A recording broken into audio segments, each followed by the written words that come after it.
Welcome back. Well, let's continue our series of meeting the ministers who were shuffled into new portfolios last month. Former Health Minister Jane Philpott is now the lead minister to act on a revolution of sorts in a split responsibility for Indigenous affairs. She's in Kelowna. All right, Minister, you got out of the hot seat just in time before these doctors showed up, very angry with your tax changes. You were an incorporated physician. Do you understand why they're so upset?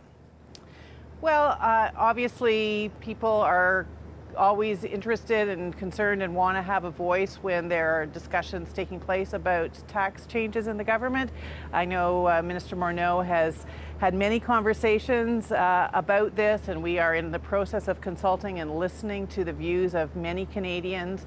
And this is an important conversation that we're having, but as Minister Morneau would tell you, this is about making sure that our tax system in the country is fair and that people are treated equally and fairly in their personal taxes, and we will continue the conversation, and we have definitely let all groups know that we are listening to their concerns.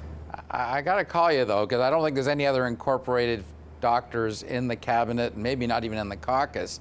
It seems to me they say the system was fair when they incorporated, and now it's unfair. Do you understand their anger that they might lose some of these tax advantages?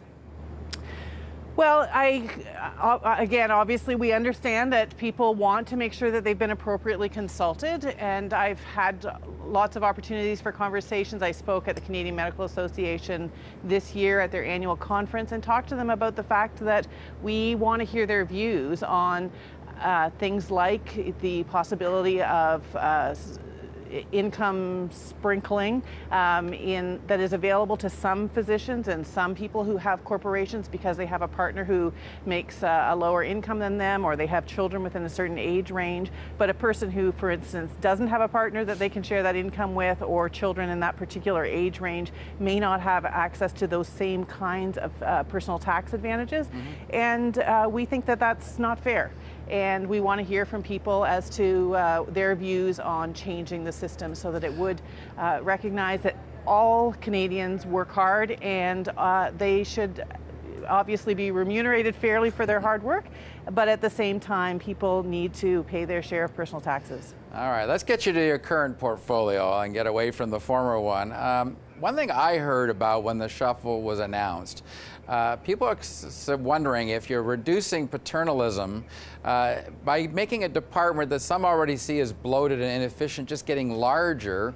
Do you see that as a risk, that you'll just get a larger Indigenous Affairs department that's not going to be any more efficient or effective divided in two? That's a great question, and I think it's really important for people to understand that this is not about expanding any department. This is actually about dissolving a department. This is something that we heard many years ago and continue to have heard from Indigenous leaders across the country, that the structure of the Indigenous and Northern Affairs Department was developed in its history to essentially enact the Indian Act, that it's a colonial structure that needs to be dismantled, and in its place there will be two new departments.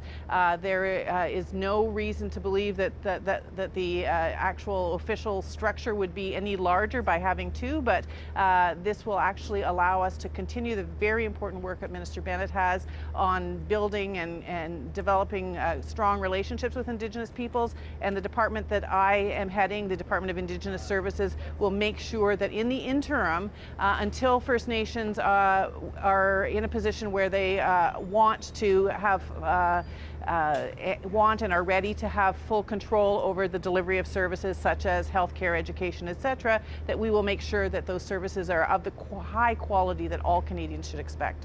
Okay, the new mandate letter that you received hasn't been released yet. I assume you've seen it. Is there an actual delineation of responsibility in this split ministry that'll say, Jane Philpott, you're in charge of doing this, this, and this, and Carolyn Bennett is doing that and that and that? Is there a real clear line of responsibility here? Well, the determination of responsibility will be very clearly outlined, and obviously there's work to be done in terms of setting up those distinctions and making it abundantly clear who does what and who is responsible for which area. I think, as I've said a few times, the area of Indigenous services falls under my responsibility, so it will be things like child and family services, like healthcare, education, housing, infrastructure, water, food security, etc.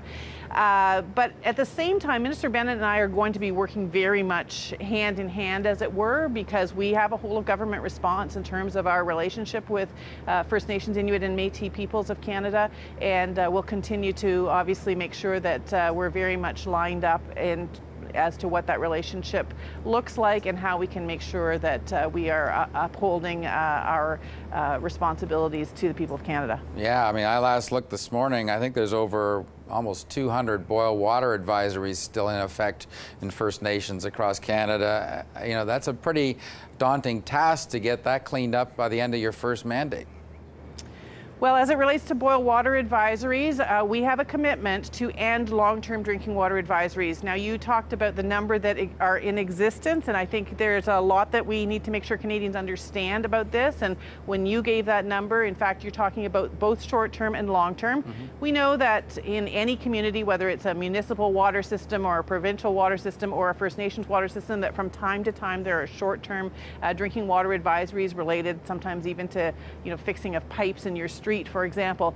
What's really disturbing is these long-term drinking water advisories, some as long as 20 years in existence. And we are absolutely committed to making sure that they are ended. We have the funding for that, and we will be continuing the good work that Minister Bennett and her team have done to make sure that those are ended. The Prime Minister is very clear about that, and it will be a big part of my responsibility. Well, a big responsibility all around. Jane Philpott, always a pleasure having you on the show. Thank you for joining us. Thanks for your interest.